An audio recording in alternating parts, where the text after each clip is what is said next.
Hey guys, welcome back to the front of my house, and we're going to be doing another smart lock install, but this time in the dead of winter. I'm going to be regretting this, but there's snow in the background, my fingers and lips are frozen, just talking outside right now. But anyways, are you guys shopping for a capable Wi-Fi, Bluetooth connected, and really feature-packed smart lock? Well, you might want to add this to your list. The EUFY Security Smart Lock Touch is a gigantic box, yes, but this is their 2021 version that's coming out in a few days, at least from the publishing of this video. And EUFY was really nice to send me this test unit ahead of time to install and test out and then give you my honest opinions. This is my channel at the end of the day, so even though I got this for free, it is an honest review for you guys. But anyways, we're gonna install this, replace the current smart lock that's in here, test it out for a few weeks, and then we'll come back and talk about some pros and cons. So are you ready for this? Well, let's do it.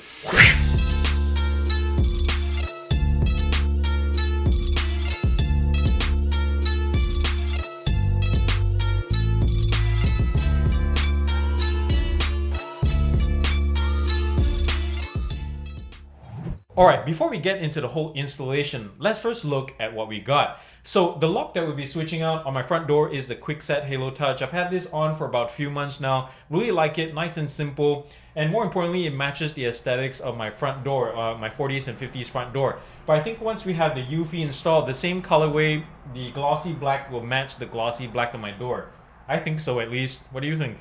Well, I guess we'll find out in a second to see if that works. But if you're looking for color options, unfortunately, this is the only colorway. I wish it was like white or silver or something, but black is the only one you got, at least for right now. This is the exterior unit. There's multiple ways to lock and unlock it. There's a fingerprint sensor, which is surrounded by an LED ring, which is blue, which is really nice for nighttime.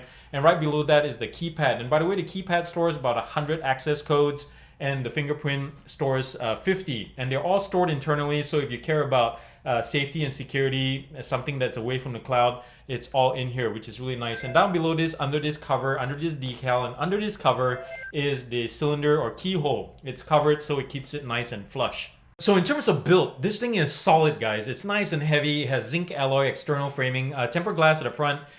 Very nice and smooth to the touch. I don't see any kind of polycarbonates or plastics on the exterior fascia, well, except for the reset button, so that bodes well for security in general. And speaking of which, BHMA also rates this as a level 2. I know it's not a level 1, that would be the best, but at least it's middle of the ground for whatever that's worth. This also has IP65 water and dust resistance rating, so you can install this outside in confidence. I also forgot to mention that you can unlock this with your voice with Alexa, Google Assistant, once you pair this with the EUFY app. Down here is the speaker port. Again, we mentioned the reset button. And in the middle, you see a micro USB port. And this is one of the cool features, one of my two favorite features of this lock. Say, one day if you come home to a dead lock, no battery, no power, what are you gonna do? Well, if you have a battery pack with you, you just plug it into this micro USB port and power up the lock. It's like, I don't know, jump starting your lock or something. That's just so cool. Now, the interior unit is a little bit different in terms of, as you can tell, it's less glossy. It's matte, plastic at the top, more zinc alloy at the bottom. So the twist lock is right here. It's nice and smooth, a nice smooth action, but it's a little bit hollow in terms of quality of feel compared to your more lock-centric brands like Yale and Quickset and such. So for what it's worth, I thought I'd mention that, but the action is nice and smooth.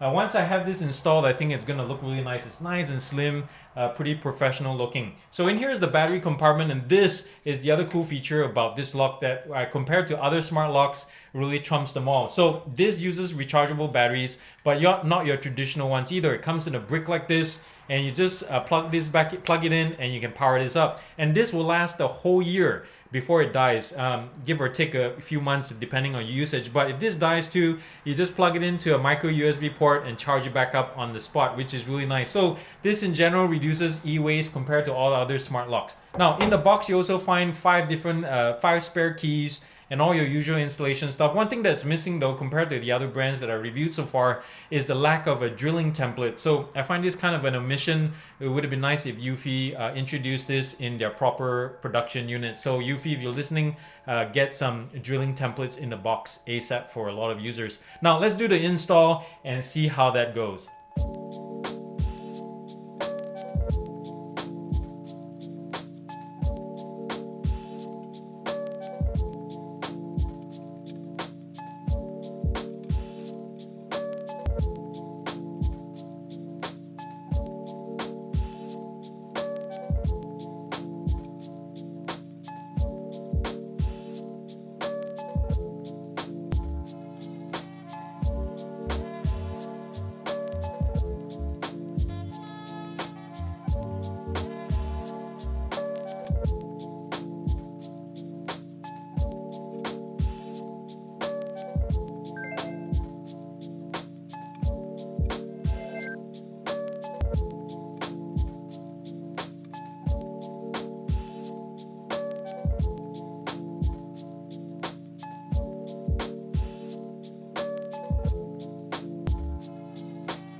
So if you haven't heard, I'm trying to get to 1 million subs. Yes, 1 million, don't laugh. But I know it takes baby steps, 10,000, 100,000, 200,000. But either way, I need your help to get me there. So if you like the stuff that I do, if you like the videos that I make, please consider subscribing to this channel. Mash and kill that button down below and also turn on the bell notification icon. So thank you in advance for your help, guys. Now back to the program. Man, time flies. It's actually been a few weeks since I installed the lock in the door in the previous segment that you watched, so I had plenty of time to test this out to find out what I like and dislike. But before we jump into that, I want to talk about some huge unknowns in the spec. There's some gaps in the specs that I couldn't get a confirmation from my rep. The first one of all is final price. I know, that's huge, right? But I have no idea what the final retail price, but based on the previous model when it was launched, you can probably assume around $200 to $250. And the last thing of all is, I'm not sure if this has true fingerprint resistance, because some other smart locks with a keypad, they have the ability to resist fingerprints. So like if thieves or robbers try to figure out where you're touching the most, where your what your pin number is, there's no opportunity for that, but I'm not sure if this lock has that. Alrighty then, with that out of the way, here are some of my favorite things about the EUFY Smart Lock. And the first one on the list is the ease of setup. This thing, from the installation all the way up to setting up your app, is such a breeze, guys. 10 minutes to 15 minutes install time with a screwdriver. Even a monkey can do it. And setting up the app, from pairing it with your new device and your user and the setting up the fingerprints, is such a breeze. It walks you through every single step, and the app itself is as complex as you want it or as simple as you want it to. So there's no excuse for you not to be able to use it. Nuh-uh. And I want to give big respect to EUFY for going with rechargeable batteries for their lock, because other smart locks use cell batteries and they produce a lot of e-waste every year. Once a year, you're switching out about 4 to 6 batteries at a time. That's just ridiculous. So with EUFY's own proprietary battery, it runs a whole year before it needs recharging, and if you need to charge it, just plug in a USB port right here and you're done. It's a pretty smart idea and pretty darn environmentally conscious. And the other thing that I like is the responsive controls, from the keypad that is pretty darn quick in responding to your touches, to the fingerprint sensor that reacts really fast. It's like 0.4 of a second before the motor starts turning. And also the manual knob itself is nice and smooth and quick. Everything is pretty darn fast. And the app itself is also responsive. So kudos, EUFY. Alright, now we've come to my favorite part, the negatives. And I know it's your favorite segment too, because while we love hearing good news, we love the scandalous, juicy, negative details in anything. Yes. So what's the scoop on the EUFY Smart Lock, Aaron? Well, my least favorite thing about it is there's no geofencing. At this price, $200 to $250, presumably, you're competing directly with the August lock as well as the Yale Assure, which all have geofencing. In case you're wondering what geofencing is, well, it's the ability for the lock to unlock itself. Say if you have your phone on you and you're driving home, and when it enters a specific perimeter, it senses that you're coming home and it automatically unlocks the lock for you. So that's geofencing, and at this price, it should be there. Now, my second and third issue is with the interior assembly unit.